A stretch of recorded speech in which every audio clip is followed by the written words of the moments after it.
হসপিটালে বসে খুব চর্চা হচ্ছে, তাই না?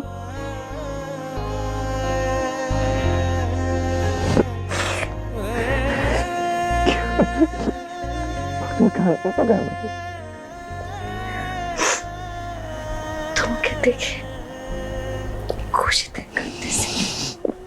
তাহলে এক কাজ করো, এই খুশিতে জোর একটা হাসি দাও।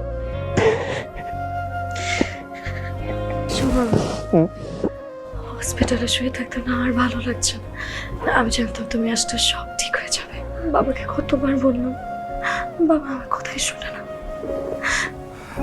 কতদিন সমুদ্র দেখে না আবির, কতদিন পাহাড় দেখে না, কতদিন ঘুরে উড়াই না।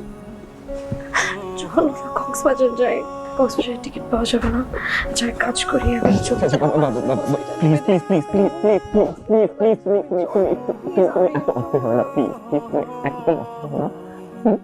আমি তোমাকে প্রমিস করলাম আমরা আজকেই যাব, আমি প্রমিস করলাম, ওকে? কিন্তু তার আগে আমাদের একটা ছোট্ট অফিসিয়াল কাজ থাকতে হবে, প্লিজ।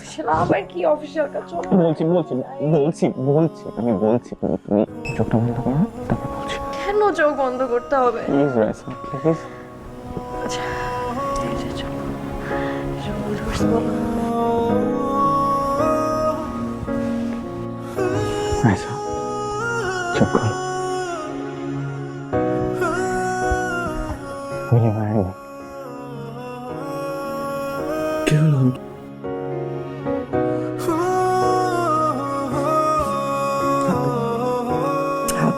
রাইসা প্লিজ, রাইসা।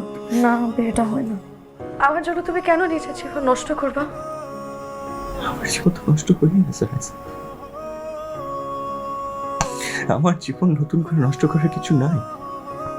তোমাকে আমি বলছিলাম না, আমি ছোটবেলা থেকে সবসময় একটা নেগেটিভের মধ্যে বড় হয়েছে। তোমাকে আমি একটা কথা বলি নাই, যেদিন থেকে তুমি আমার লাইফে আসছো সেদিন থেকে আমার সব নেগেটিভিটি পজিটিভ হয়ে গেছে।